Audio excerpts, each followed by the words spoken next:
22 अक्टूबर 1947 धरती पर स्वर्ग कहे जाने वाले जम्मू कश्मीर की वादियों में हल्की बर्फबारी शुरू हो चुकी थी। पर किसको मालूम था कि इस खूबसूरत वादियों में अब एक खतरनाक तूफान उठने वाला है। जम्मू कश्मीर के महाराजा हरि सिंह भारत और पाकिस्तान में से किसी की तरफ न आने की फैसले को लेकर अपने महल में आराम कर रहे थे। उन्हें यही लगता था कि जम्मू कश्मीर इंडिपेंडेंट नेशन बनकर सुकून से रह पाएगा, पर उनको कहाँ मालूम था कि पाकिस्तान उनके इस फैसले से नाखुश था।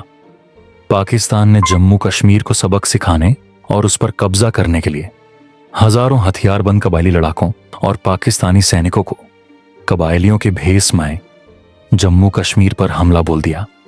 उन्होंने बारामुल्ला, उरी और मुजफ्फराबाद में गांव के गांव जला डाला और वहां पर हिंदू और सिख लोगों का नरसंहार शुरू कर दिया। इस नरसंहार में उन हैवानों ने बच्चों और औरतों तक को नहीं छोड़ा। करीबन 400 महिलाएं अपनी आबरू बचाने के लिए कुएं में कूदकर अपनी जान दे दी। महाराजा हरि सिंह ने अपना इंडिपेंडेंट नेशन का सपना ऐसे चूर चूर होता देख जम्मू कश्मीर का भारत में विलय कर दिया। क्योंकि जम्मू कश्मीर अब भारत का हिस्सा था, इसीलिए भारत ने इंडियन आर्मी को मदद के लिए भेज दिया। अब शुरू होता है इंडिया पाकिस्तान वॉर 1947। कड़ाके की ठंड, दुर्गम पहाड़ियों और पहले से घात लगाकर बैठे पाकिस्तानी सैनिकों के बीच भारतीय जवानों ने करीब 1 साल तक जंग लड़ी। भारत इस जंग को जीतने की तरफ अग्रसर होता जा रहा था, पर अचानक कुछ ऐसा होता है कि भारत जम्मू कश्मीर के 2/3 से ही पाकिस्तानियों को खदेड़ पाता है। आइए जानते हैं भारत पाकिस्तान के बीच लड़ी गई इस पहले जंग का असली सच। ये जंग आखिर शुरू क्यों हुआ और आखिर ऐसा क्या हुआ कि भारत को अपनी विजय यात्रा बीच में ही छोड़नी पड़ी। पहला इंडो पाक वॉर 1947 से 1948 तक। 1947 भारत के इतिहास का वो साल था जिस साल भारत ने आजादी का जश्न मनाया, पर उसके साथ बंटवारे का गम भी था। इस वॉर को पहली कश्मीर वॉर भी कहा जाता है, क्योंकि ये वॉर जम्मू कश्मीर के लिए हुआ था। 1946 से 1947 के बीच मुस्लिम नेशनलिज्म चरम सीमा पर थी। ऑल इंडिया मुस्लिम लीग के लीडरशिप में मुस्लिम एक इंडिपेंडेंट नेशन की डिमांड कर रहे थे और इस सब के बीच हिंदू और मुस्लिम के बीच कई राइट्स हुआ। नतीजतन ब्रिटिशर्स ने भारत को डिवाइड करने का डिसीजन लिया और पाकिस्तान का फॉर्मेशन हुआ। 1947 के खत्म होते होते पाकिस्तान और इंडिया के बीच तनाव बढ़ गया था। इसी बीच जम्मू और कश्मीर के महाराजा बड़े ही कठिन मोड़ पर खड़े थे। वो हिंदू थे, पर 77% आबादी मुस्लिम थे। देश के बंटवारे के बाद सभी प्रिंसली स्टेट्स के सामने 3 ऑप्शन थे। पहला भारत में शामिल होना, दूसरा पाकिस्तान में शामिल होना, तीसरा एक इंडिपेंडेंट स्टेट बनकर रहना। हरि सिंह ने यहां तीसरे ऑप्शन को चुनकर जम्मू कश्मीर को एक इंडिपेंडेंट स्टेट बनाए रखने का फैसला किया। इसका रीजन उन्होंने ये बताया कि क्योंकि जम्मू कश्मीर एक मुस्लिम मेजॉरिटी स्टेट है तो वो इंडिया को ज्वाइन नहीं कर सकते, और पाकिस्तान को ज्वाइन किया तो हिंदू, सिख और बाकी माइनॉरिटीज वल्नरेबल हो जाएगी। पॉलिटिकल सिनेरियो की बात करें तो यहां पर 2 पार्टी डोमिनेंट थीं। पहली थी शेख अब्दुल्लाह के लीडरशिप में नेशनल कॉन्फ्रेंस। ये पार्टी सेक्युलर थी और INC का एलाई थी, और ये इंडियन यूनियन को ज्वाइन करने के फेवर में भी थी। दूसरी पार्टी थी मुस्लिम कॉन्फ्रेंस, जो कि ऑल इंडिया मुस्लिम लीग के पक्ष में थी और पाकिस्तान को ज्वाइन करने के फेवर में थी। खैर, अब आया अगस्त 1947, जब भारत को आजादी मिलने वाली थी। इस दौरान जम्मू और पुंछ एरिया के मुस्लिम ने रिबेलियन कर दिया। इसका कारण हाई टैक्सेशन और अनएम्प्लॉयमेंट बताया गया, और पुंछ के लोगों ने पाकिस्तान में शामिल होने की मांग की, और इस मौके का फायदा पाकिस्तान ने बखूबी उठाया। इस सब के कारण राजा हरि सिंह ने वेस्टर्न डिस्ट्रिक्ट में अपना पकड़ खो दिया, और कहा जाता है इसी रिबेलियन के कारण राजा हरि सिंह ने भारत में शामिल होने के लिए तैयार हो गए।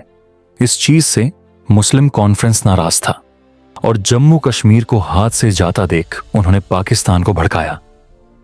इसके चलते 22 अक्टूबर 1947 को पश्तून ट्राइबल मिलिशिया ने श्रीनगर को कैप्चर करने के लिए कश्मीर में घुस गए और इंडियन मिलिट्री सोर्सेज के अनुसार इस मिशन का नाम था ऑपरेशन गुलबर्ग।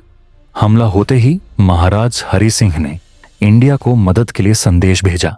इस मदद के बदले भारत ने एक शर्त रखी। यह शर्त यह था कि महाराज को इंस्ट्रूमेंट ऑफ एक्सेशन साइन करना होगा और जम्मू कश्मीर को ऑफिशियली भारत का हिस्सा बनना होगा, क्योंकि ऐसा किए बिना इंडिया की तरफ से वहां मिलिट्री हेल्प भेजना किसी भी तरह से लॉजिकल नहीं होता। ऐसे में महाराज ने शर्त स्वीकार कर ली। अब देखते हैं इस जंग के कुछ इवेंट्स को। Events of war. दोस्तों, पाकिस्तान सपोर्टेड पश्तून का ट्राइबल अटैक मुजफ्फराबाद से शुरू हुआ और इसी पश्तून में पाकिस्तानी सैनिक ने भेस बदलकर सारे अटैक को अंजाम दिया।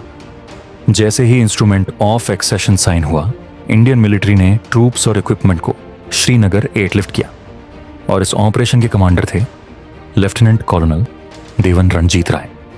अक्टूबर 1947 में जब अटैक शुरू हुआ तब वॉर फ्रंट्स था वो नौशेरा, राजौरी, गुलमर्ग, उरी, बारामूला, गुरैस और स्कांदो। इन्हीं सिटीज के फ्रंट में वॉर चलता रहा। अब सबसे जरूरी मुद्दा, इस सब अटैक करवाने के लिए पाकिस्तान ने किस कदर साजिश रची और इस जंग के पीछे असल में किसका हाथ था, चलिए जानते हैं। भारत के बंटवारे के बाद जब राजा हरि सिंह ने 12 अगस्त 1947 को भारत और पाकिस्तान के साथ स्टैंड स्टिल एग्रीमेंट का प्रस्ताव रखा, भारत ने इस पर विचार विमर्श करने के लिए थोड़ा समय मांगा, पर पाकिस्तान ने बिना समय गवाए इसको एक्सेप्ट कर लिया। पाकिस्तान इस तरह जम्मू कश्मीर का दोस्त बनने का नाटक कर रहा था, जबकि असल में पाकिस्तान की नज़र गिद्ध की तरह जम्मू और कश्मीर पर गड़ी हुई थी। वो किसी भी कीमत पर उसे कब्जाना चाहता था। मोहम्मद अली जिन्ना को यह यकीन था कि क्योंकि जम्मू और कश्मीर मुस्लिम मेजॉरिटी स्टेट था, इसीलिए वहां के लोग जिन्ना के दो नेशन थ्योरी को सपोर्ट करेंगे, पर उनका यह भ्रम जल्द ही टूट गया।